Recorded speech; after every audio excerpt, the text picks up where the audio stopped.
Hello everyone, good morning. मैं doctor Abhijit Jaiswal, हड्डी रोग विशेषज्ञ। मैं पॉपुलर ऑर्थोपेडिक हॉस्पिटल गायघाट में काम करता हूँ और आज का जो विषय है वर्ल्ड आर्थराइटिस डे, जो कि 12 अक्टूबर को मनाया जाता है, ये एक बहुत इम्पोर्टेंट टॉपिक है जिसके बारे में मैं कुछ आपको बताना चाहूँगा। वर्ल्ड आर्थराइटिस डे जिस हमें कहते हैं, आर्थराइटिस यानी कि गठिया, और ये 12 अक्टूबर को मनाया जाता है।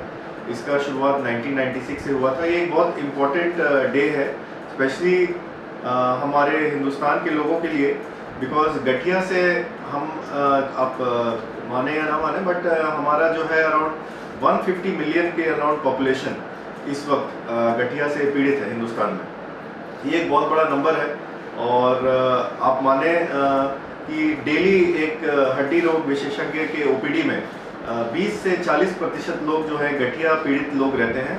तो इस बीमारी का आप प्रकोप देखें, ऐसे तो आई विश कि everybody stage healthy and safe, but ये एक डिजीज़ है जिससे हम इग्नोर नहीं कर सकते। So let's move on with arthritis कि आर्थराइटिस क्या होता है। आर्थराइटिस एक कंडीशन है जिसे हम गठिया कहते हैं हिंदी में। आर्थराइटिस को अगर हम ब्रेक करें आर्थरो और आइटिस में, तो आर्थरो मतलब जॉइंट्स आपके होते हैं, दो हड्डी के मिश्रण से बनते हैं, जैसे आपके घुटने, आपके कंधे, आपके एंकल्स, आपके एल्बोज, हिप जॉइंट्स।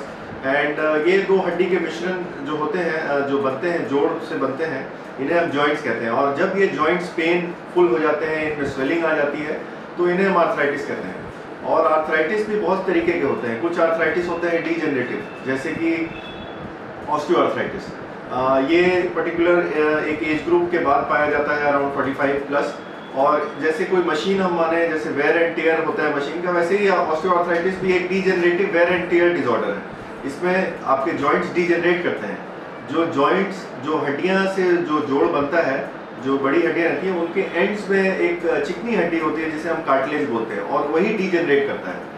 तो ये ऑस्टियोआर्थराइटिस काफ़ी पेनफुल कंडीशन है। इसमें आपके जॉइंट्स फूल जाते हैं, स्वेलिंग हो जाती है, आप जब बैठ जाते हैं तो आप उठ नहीं पाते हैं, और ये पर्टिकुलरली 45 प्लस के बाद पाया जाता है।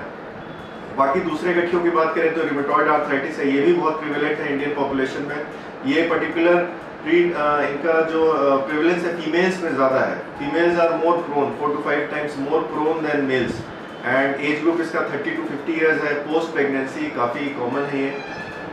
और इसमें आप समझें कि ये ऑस्टियोआर्थराइटिस से कैसे डिफरेंट है। दो जॉइंट्स, जैसे दो हड्डियों से जॉइंट बनता है, जॉइंट के बीच में एक पानी रहता है जिसे हम साइनोवियल फ्लूइड बोलते हैं, और उसका काम होता है जॉइंट को लुब्रिकेट करना। जैसे हर जॉइंट का कुछ मूवमेंट होता है, जैसे एल्बो आपका हिंज जॉइंट है, वैसे ही नी जॉइंट भी आपका हिंज जॉइंट है। एक प्लेन में हिंज मतलब एक दरवाजा, और एक जोड़ है जैसे एक डायरेक्शन में मूव कर रहा है, तो वैसे ही ball and socket joint shoulder है। तो जो साइनोवियल फ्लूइड जो रहता है लुब्रिकेशन, उसमें चेंजेस आता है। साइनोवियम बेसिकली एक मेम्ब्रेन है जो आपके जॉइंट को कवर करता है, और वो उसके डैमेज की वजह से आपका जॉइंट डिस्ट्रॉय होने लगता है और एक साइड से चिपकने लगता है, बहुत सीवियर पेन होता है। और रिमेटॉइड आर्थराइटिस, अनलाइक ऑस्टियोआर्थराइटिस, ये केवल एक जॉइंट को नहीं, आपके 5-6 जॉइंट्स को अफेक्ट करता है। आपके हाथ के स्मॉल जॉइंट जिनको हम PIP, DIP बोलते हैं, जैसे proximal interphalangeal joint, distal interphalangeal joint, आपके नीज में आता है। और ये पर्टिकुलर जिसका जो बाउट होता है, ये बहुत पेनफुल होता है। इसमें सीवियर स्वेलिंग आ जाती है। सुबह जब आप उठते हैं, मॉर्निंग स्टिफनेस रहता है, आप एक कप ग्लास का भी नहीं पकड़ सकते हैं। तो ये सब कंडीशंस, जब आदमी इन सब से परेशान रहता है, तो आपके लिए बेस्ट है कि आप अपने क्लोजेस्ट नियरेस्ट ऑर्थोपेडिक सर्जन से, डॉक्टर से कंसल्ट करें, सो दैट इनका जो जिस प्रॉब्लम से आप जूझ रहे हैं, ये एज सुन एज इन पे मतलब we can take action on it, because I want to tell that there is no cure for rheumatoid arthritis as such till date.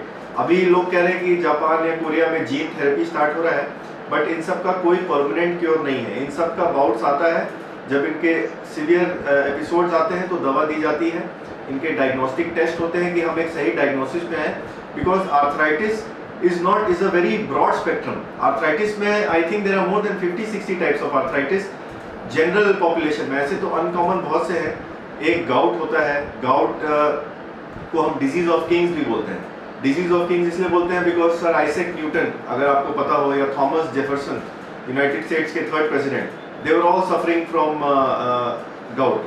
Why it is called as disease of kings? Because ये उन लोगों को होता है जो बहुत high protein diet खाते हैं, जैसे chicken, mutton, fish, alcohol and टमाटर। बेसिकली इसमें क्या होता है, यूरिक एसिड के क्रिस्टल्स डिपॉजिट हो जाते हैं आपके जॉइंट्स में, और इसका पेन ये भी मेल्स में ज़्यादा प्रीडोमिनेंट है। और इसमें क्या होता है कि रात में आपको ये बहुत परेशान कर देता है। आपके पैर का ग्रेट टो जो है वो एकदम सीवियर स्वेलिंग हो जाता है और इतना पेनफुल हो जाता है कि आपकी नींद उड़ जाती है। तो इसके लिए भी हम डायग्नोसिस करते हैं, यूरिक एसिड का टेस्ट करते हैं, और फिर उसके बाद यूरिक एसिड को इनहिबिट करने वाले ड्रग्स हैं जैसे कि ज़ाइलूरिक है, फेबुरिक है, ये सब हम स्टार्ट करते हैं। So I think the topic is very broad spectrum, and I just want to tell, I want to wish everyone a very happy World Arthritis Day, and the logo, जो connect करता है EULAR, that is European League Against Rheumatism, they have come up with a dialogue which is don't delay and connect today. So I want to wish every citizen of Patna that you stay healthy and safe, and be aware about arthritis. It is a very common condition prevalent in our society. Don't neglect it. Connect with us. We are here for you, and thank you.